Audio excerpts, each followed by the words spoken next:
ಇದೇ ವಿಷಯವಾಗಿ ಸ್ಥಳದಲ್ಲಿ ಏನಾಗ್ತಾ ಇದೆ ಮಾಹಿತಿಯನ್ನು ಕೊಡೋದಕ್ಕೆ ದೂರವಾಣಿ ಸಂಪರ್ಕದಲ್ಲಿ ಕನೆಕ್ಟ್ ಆಗಿದ್ದಾರೆ ನಮ್ಮ ರಿಪೋರ್ಟರ್ ಗಂಗಾಧರ್ ವಾಗಟ. ಈಗ ಈ ಕೇಸ್ಗೆ ಮಹತ್ವದ ಒಂದು ತಿರುವು ಸಿಕ್ಕಂಗಾಯ್ತು.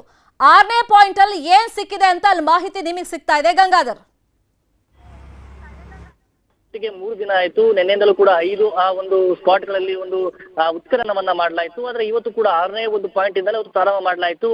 ಈಗ ನ್ಯೂಸ್ 18 ಕನ್ನಡಕ್ಕೆ SIT ಉನ್ನತ ಮೂಲಗಳ ಮಾಹಿತಿ ಪ್ರಕಾರವಾಗಿ 6ನೇ ಸುಮಾರು ಒಂದು 5 ಅಡಿ ಆಗುವಂತಹ ಸಂದರ್ಭದಲ್ಲಿ ಕಳೆ ಬರಹ ಸಿಕ್ಕಿದೆ. ಅಂದ್ರೆ ಅಸ್ಥಿ ಪಂಜರದ ಕೆಲ ಅವಶೇಷಗಳು ಅಲ್ಲಿ ಪತ್ತೆಯಾಗಿರುವಂತಹ ಬಗ್ಗೆ ನ್ಯೂಸ್ 18 ಕನ್ನಡಕ್ಕೆ ಎಕ್ಸ್ಕ್ಲೂಸಿವ್ ಒಂದು ಮಾಹಿತಿ ಸಿಕ್ಕಿರುವಂತದ್ದು. ಈ ಬಗ್ಗೆ ಈಗ ಅಲ್ಲಿ FSL ಟೀಮ್ ಆಗಿರ್ಬೋದು, ಸೋಕು ಟೀಮ್ ಆಗಿರ್ಬೋದು ಅಥವಾ ಕಳೆ ಬರಹದ ಏನು ಅವಶೇಷಗಳೇನಿತ್ತು ಅದನ್ನ ಸಂಗ್ರಹ ಮಾಡುವಂತ ಕೆಲಸವನ್ನ ಈಗ ಅಧಿಕಾರಿಗಳು ಮಾಡ್ತಾ ಇದ್ದಾರೆ. ಆ SIT ಅಧಿಕಾರಿಗಳ ಸಮ್ಮುಖದಲ್ಲಿ AC ಅವರ ಒಂದು ಟೀಮ್ ಏನಿತ್ತು ಅವರ ಸಮ್ಮುಖದಲ್ಲೇ ಮಾಜರನ್ನ ಮಾಡ್ಕೊಳ್ತಾ ಇರುವಂತದ್ದು. ಪ್ರತಿಯೊಂದು ಅಲ್ಲಿ ಏನೊಂದು ಅವಶೇಷಗಳಿತ್ತು ಅಂದ್ರೆ ಅಸ್ಥಿಪಂಜರದ ಅವಶೇಷಗಳೇನು ಸಿಗ್ತಾ ಇದೆ ಅದನ್ನ ಪ್ರತಿಯೊಂದನ್ನ ತೆಗೆದುಕೊಳ್ಳಂತ ಅಧಿಕಾರಿಗಳು ಅದನ್ನ ವಿಡಿಯೋಸ್ ಮಾಡಿ ಅದನ್ನ ಮಾಜರು ಮಾಡಿಕೊಂಡು FSL ಟೀಮ್ ಅದನ್ನ ಸಂಗ್ರಹ ಮಾಡ್ಕೊಳ್ತಾ ಇದೆ. ಯಾಕಂದ್ರೆ ಪ್ರತಿಯೊಂದು ವಸ್ತು ಕೂಡ ಸಿಗುತ್ತೆ. ಸಿಕ್ಕಿರುವಂತಹ ವಸ್ತು ಎಲ್ಲವನ್ನು ಕೂಡ ಸಂಗ್ರಹ ಮಾಡ್ಬೇಕಂತ ಬಹಳ ಸೂಕ್ಷ್ಮವಾದಂತಹ ಪ್ರಕರಣ ಆಗಿರುವಂತದ್ದು. ಹೀಗಾಗಿ ಅಲ್ಲಿ ಸಿಗುವಂತದ್ದು ಕೂಡ ಯಾವುದೇ ರೀತಿ ಸಮಸ್ಯೆ ಆಗ್ಬಾರ್ದು ಅಂತೇಳಿ ಅದು ನಿಧಾನಗತಿಯಲ್ಲಿ ಏನು ಅಗಿತಾ ಇದ್ರು. ಅಂದ್ರೆ ಅಲ್ಲಿ JCP ಏನು ಬಳಸ್ಕೊಳ್ಳಲಾಗಿತ್ತು ಆ ಸಂದರ್ಭದಲ್ಲಿ ಸಿಕ್ಕಿರುವಂತದ್ದು. ಹೀಗಾಗಿ ಅದನ್ನ ತೆಗೆದುಕೊಂಡು ಈಗ ಸಂಗ್ರಹ ಮಾಡಿದರೆ ಈ ಮೂಲಕವಾಗಿ ಪ್ರಮುಖವಾಗಿ ಈ ಪ್ರಕರಣದಲ್ಲಿ ಒಂದು ಮಹತ್ವದ ಒಂದು ಬೆಳವಣಿಗೆ ಅಂತಾನೆ ಹೇಳ್ಬೋದು. ಈಗ ಕಳೆಬರ ಸಿಕ್ಕಿರುವಂತದ್ದು ಏನಿದೆ ಅಸ್ಥಿಪಂಜರದ ಅವಶೇಷಗಳೇನು ಸಿಕ್ಕಿದೆ ಈ ಒಂದು ಮಹತ್ವದ ಒಂದು ಬೆಳವಣಿಗೆ ಅಂತ ಹೇಳ್ಬೋದು. ಮತ್ತೆ ಈ ಪ್ರಕರಣಕ್ಕೆ ಒಂದು ಟ್ವಿಸ್ಟ್ ಸಿಕ್ಕಂತೆ ಆಗಿದೆ. ಯಾಕಂದ್ರೆ ಯಾರಿಗೂ ಕೂಡ 5 ಸ್ಪಾಟ್ಗಳಲ್ಲಿ ಹುಡುಕಿದ್ರು ಕೂಡ ಏನೂ ಸಿಕ್ಕಿರಲಿಲ್ಲ. ಹಾಗೆ ಇದೇನು ಒಂದು ಅನುಮಾನಿತವಾಗಿ ಉತ್ತರವನ್ನ ಕೊಡ್ತಿದ್ದಾನ ಅನ್ನೋ ರೀತಿಯಲ್ಲಿ ನಿನ್ನೆ ಏನು ಹೆಡ್ ಆಗಿರುವಂತಹ ಒಂದು ಮಹಂತಿ ಅವರು ಕೂಡ ವಿಚಾರಣೆಯನ್ನು ತೀವ್ರಗತಿಯಲ್ಲಿ ಮಾಡಿದ್ರು. ಈಗ ಈ ಮೂಲಕವಾಗಿ ಅವರನ್ನ ವಿಚಾರಣೆ ಮಾಡಿದಂತಹ ಸಂದರ್ಭದಲ್ಲಿ ಇಲ್ಲ ಆ ಒಂದು 9 ರಿಂದ 13 ಜಾಗಗಳಲ್ಲಿ ಸಿಗುತ್ತೆ ಅನ್ನೋ ಬಗ್ಗೆ ಒಂದು ಹೇಳಿದ್ರು. ಆದ್ರೆ ಇವತ್ತು 6ನೇ ಪಾಯಿಂಟ್ ಅಲ್ಲಿ ಸ್ಪಾಟ್ ಅಲ್ಲಿ ಜಾಗ ಅಗಿತಾ ಇದ್ದಂತೆ ಅಂದ್ರೆ ಏನೋ ಒಂದು ಜಾಗ ಮಾಡ್ತಾ ಇದ್ದಂತೆ ಈಗ ಕೊನೆಗೂ ಕೂಡ ಆ ಒಂದು ಕಳೆ ಬರಹ ಸಿಕ್ಕಿರುವಂತದ್ದು. ಅಸ್ಥಿಪಂಜರದ ಕೆಲ ಅವಶೇಷಗಳು ಸಿಕ್ಕಿರುವಂತ ಬಗ್ಗೆ ನ್ಯೂಸ್ 18 ಕನ್ನಡಕ್ಕೆ ಸ್ಪಷ್ಟವಾದಂತಹ SIT ಮೂಲಗಳಿಂದ ಮಾಹಿತಿ ಸಿಕ್ಕಿರುವಂತದ್ದು. ಶರ್ಮಿತಾ ಶೆಟ್ಟಿ.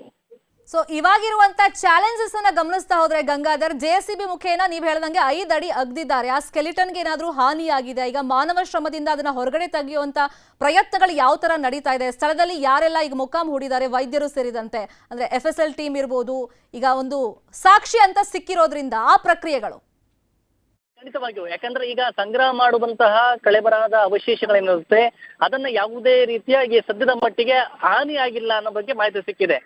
ಈಗ ಅದನ್ನ ಸಂಗ್ರಹ ಮಾಡಿಕೊಂಡು ಈಗ ವೈದ್ಯರಾಗಿರ್ಬೋದು FSL ಟೀಮ್ ಏನಿದೆ ಆ ಒಂದು ಸೋಕೋ ಟೀಮ್ ಅದನ್ನ ತೆಗೆದುಕೊಂಡು ಅದನ್ನ ಆ ಅವಶೇಷಗಳನ್ನ ತೆಗೆದುಕೊಂಡು ಅವರು FSLಗೆ ಡೈರೆಕ್ಟ್ ಆಗಿ ತೆಗೆದುಕೊಂಡು ಹೋಗ್ತಾರೆ. ಇನ್ನು ಇಲ್ಲಿ ಸಂಜೆವರೆಗೂ ಕಾಯೋದಿಲ್ಲ. ಈಗೇನು ಸಿಗುತ್ತೆ ಅದ ಅವಶೇಷಗಳನ್ನ ತೆಗೆದುಕೊಂಡು ನೇರವಾಗಿ ಅವರು ಇಲ್ಲಿಂದ FSL ಟೀಮ್ಗೆ ತೆಗೆದುಕೊಂಡು ಹೋಗುವಂತದ್ದು. ಈಗ ಆ ಒಂದು ಏನು ಕಳೆಬರ ಏನು ಸಿಗ್ತಾ ಇದೆ ಅದು ಹೆಣ್ಣ ಗಂಡ ಎಷ್ಟು ವಯಸ್ಸಿನ ಇರಬಹುದು ಅನ್ನೋ ರೀತಿಯಲ್ಲಿ ಅವರು DNA ಒಂದು ಮ್ಯಾಚ್ ಮಾಡ್ತಾರೆ. ಆ DNA ಮ್ಯಾಚ್ ಮಾಡಿದಂತ ಸಂದರ್ಭದಲ್ಲಿ ಗೊತ್ತಾಗುತ್ತೆ ಅದು ಗಂಡಸ ಅಥವಾ ಹೆಂಗಸ ಅಂತೇಳಿ. ಅಂದಾಜಿನ ಪ್ರಕಾರ ಎಷ್ಟು ವಯೋಮಾನದ ಒಂದು ಅಸ್ಥಿಪಂಜರ ಇರಬಹುದು ಆ ವ್ಯಕ್ತಿ ಅನ್ನೋ ರೀತಿಯಲ್ಲಿ ಕೂಡ ಅಂದಾಜಿನ ಮೂಲಕ ಗೊತ್ತಾಗುತ್ತೆ. ಸದ್ಯದ ಮಟ್ಟಿಗೆ ಈಗ ಅದನ್ನ ಸಂಗ್ರಹ ಮಾಡ್ತಾ ಇದ್ದಾರೆ. ಅದೆಲ್ಲವೂ ಕೂಡ ಸಂಗ್ರಹ ಮಾಡ್ತಾ ಇರುವಂತದ್ದು. FSL ಮತ್ತೆ ಸೋಕು ಟೀಮ್ ಮತ್ತೆ ಮೆಡಿಕಲ್ ಒಂದು ಟೀಮ್ ಏನಿದೆ ಅವರೆಲ್ಲರೂ ಕೂಡ ಆ ಬಗ್ಗೆ ಮಾಹಿತಿಯನ್ನ ಪಡ್ಕೊಳ್ತಾ ಇರುವಂತದ್ದು. ಶರ್ಮಿತಾ ಶೆಟ್ಟಿ. ಇಲ್ಲೇ ಚಾಲೆಂಜ್ ಇರೋದು ಗಂಗಾಧರ್, DNA ಟೆಸ್ಟ್ ಮಾಡಬೇಕು, ಮ್ಯಾಚ್ ಮಾಡಬೇಕು, ಯಾವ ಫ್ಯಾಮಿಲಿಯ ಒಂದು ಸ್ಕೆಲಿಟನ್ ಇದು ಅಂತ ಹೇಳಿ ಪತ್ತೆ ಹಚ್ಚಬೇಕು, ಅವ್ರು ಕಂಪ್ಲೇಂಟ್ ಕೊಟ್ಟಿದಾರಾ ಇಲ್ಲ ಅಂತ ಅದನ್ನು ಫೈಂಡ್ ಔಟ್ ಮಾಡಬೇಕು. ಎಸ್ ಸರ್, ಖಂಡಿತವಾಗಿ. ಯಾಕಂದ್ರೆ ಇದು ಅನಾಮಕ್ಕೆ ಯಾವ ತೋರಿಸ್ತಾರಂತೂ ನಾನು ಊತಿಟ್ಟಿದ್ದು ಅಂತೇಳಿ ಹೇಳಿದ್ದಾರೆ. ಈಗ DNA ಮಾಡ್ಬೇಕು ಅಂತ ಕಳೆದ 2 ತಿಂಗಳ ಒಂದು ಸುಮಾರು ಏನಿಲ್ಲ ಅಂದ್ರೂ ಆ DNA ಮ್ಯಾಚ್ ಆಗ್ಬೇಕಂದ್ರೆ ಆ ರಿಪೋರ್ಟ್ ಬರ್ಬೇಕು ಅಂದ್ರೆ 1 ತಿಂಗಳಾದ್ರೂ ಅವಕಾಶ ಬೇಕು. SIT ಟೀಮ್ ಆಗಿರೋದ್ರಿಂದ ಇದಕ್ಕೆ ಪ್ರಮುಖವಾಗಿ ಅವರೇ ಫಸ್ಟ್ ಪ್ರಾತಿನಿಧ್ಯ ಕೊಟ್ಟು ಅದನ್ನ ರಿಪೋರ್ಟ್ ಕೊಡ್ಬೇಕು ಅಂದ್ರೆ 1 ತಿಂಗಳಾದ್ರೂ ಸಮಯ ಬೇಕು. ಆ DNA ತೆಗೆದುಕೊಂಡ್ರೆ ಅದು ಹೆಣ್ಣ ಗಂಡ ಅವ್ರ ಮಾಹಿತಿಯನ್ನ ಕೊಡ್ತಾರೆ. ಅಂದ್ರೆ ಆ ಒಂದು ರಿಪೋರ್ಟ್ ಅನ್ನ ಕೊಡ್ತಾರೆ. ರಿಪೋರ್ಟ್ ತೆಗೆದುಕೊಂಡಂತ ನಂತರ ಪ್ರಮುಖವಾಗಿ ಅದರ ನಂತರ ಅದು ಇದರಿಂದ ಯಾವ್ದಾರ ಮಿಸ್ಸಿಂಗ್ ಕೇಸ್ ಆಗ ಏನು ಇಷ್ಟು ವರ್ಷಗಳಿಂದ ಯಾವ್ದಾದ್ರು ಆಗಿತ್ತ ಅನ್ನೋದ್ರ ಬಗ್ಗೆ ಆ ಮ್ಯಾಚ್ ಅಂದ್ರೆ ಈ ವಯಸ್ಸಿನ ವಯೋಮಾನದ ಇವ್ರು ಯಾರಾದ್ರೂ ಮಿಸ್ಸಿಂಗ್ ಆಗಿದ್ದು ಅಂದ್ರೆ ಅದಕ್ಕೂ ಇದಕ್ಕೂ ಮ್ಯಾಚ್ ತಾಳೆ ಮಾಡ್ಬೇಕಾಗುತ್ತೆ. ಇವೆಲ್ಲವೂ ಪ್ರಕ್ರಿಯೆಗಳು ಮುಗಿಯೋಕೆ ತುಂಬಾ ಸಮಯ ಬೇಕಾಗುತ್ತೆ. ಯಾಕಂದ್ರೆ ಈಗ ನೇರವಾಗಿ ಅಸ್ಥಿಪಂಜರ ಸಿಕ್ಕಿದ ತಕ್ಷಣ ನೇರವಾಗಿ ಇಂಥವ್ರದ್ದೇ ಅಂತ ಹೇಳೋದಕ್ಕಾಗಲ್ಲ. ಮೊದಲು DNA ಟೆಸ್ಟ್ ಆಗ್ಬೇಕು. DNA ಟೆಸ್ಟ್ ಆದಂತ ಬಳಿಕ ಆನಂತರ ಅದು ಅಸ್ಥಿಪಂಜರದ ವಯೋಮಾನದ ಬಗ್ಗೆ ಕೂಡ ಅದ್ರ ಬಗ್ಗೆ ರಿಪೋರ್ಟ್ ಬರಬೇಕಾಗುತ್ತೆ. ಇವೆಲ್ಲ ಬೆಳವಣಿಗೆಗಳು ಆಗ್ಬೇಕಂದ್ರೆ ಸುಮಾರು 2 ತಿಂಗಳಾದ್ರೂ ಅವಕಾಶಗಳು ಬೇಕು. ಆ ಬಳಿಕ ಅದನ್ನ ಏನು ಮಿಸ್ಸಿಂಗ್ ಕೇಸ್ ಆಗಿರ್ಬೋದು ಅಥವಾ ಏನಾದ್ರು ಕಂಪ್ಲೇಂಟ್ಸ್ ಬಗ್ಗೆ ಸ್ಥಳೀಯ ಪೊಲೀಸ್ ಠಾಣೆಗಳೇನ ಆಗಿರುವಂತ ಬಗ್ಗೆ ಆ ಮಾಹಿತಿಯನ್ನ ತೆಗೆದುಕೊಂಡು ಅದಕ್ಕೂ ಇದಕ್ಕೂ ತಾಳೆಯನ್ನ ಮಾಡಬೇಕಾಗುತ್ತೆ. ಆ ಸದ್ಯದ ಮಟ್ಟಿಗೆ ಇವೆಲ್ಲ ಪ್ರೊಸೀಜರ್ ಇನ್ನು ಸ್ವಲ್ಪ ತಡವಾಗುತ್ತೆ, ಲೇಟ್ ಕೂಡ ಆಗುವಂಥದ್ದು. ಯಾಕಂದ್ರೆ ನೇರವಾಗಿ ಟೆಕ್ನಿಕಲ್ ಎವಿಡೆನ್ಸ್ಗಳಾಗಿರ್ಬೋದು, ಮೆಡಿಕಲ್ ಎವಿಡೆನ್ಸ್ ಆಗಿರ್ಬೋದು, ಅಲ್ಲಿ ಸಿಗುವಂತ ಒಂದು ಅಸ್ಥಿಪಂಜರದ ಅವಶೇಷಗಳನ್ನ ಹೋಲಿಕೆ ಮಾಡುವಂತದ್ದು ಏನಿದೆ, ಇದಕ್ಕೆಲ್ಲ ಕೂಡ ಕೆಲವೊಂದಷ್ಟು ಪ್ರೊಸೀಜರ್ ಬೇಕಾಗುತ್ತೆ. ಈಗ ಸಂಗ್ರಹ ಮಾಡುವಂತ ಒಂದು ಅವಶೇಷಗಳೇನಂತೆ ಅದರ ಆಧಾರಿತವಾಗಿ ಇನ್ವೆಸ್ಟಿಗೇಷನ್ ಪ್ರೊಸೆಸ್ ಆಗುವಂತದ್ದು ಶ್ರೀಲತಾ ಶೆಟ್ಟಿ.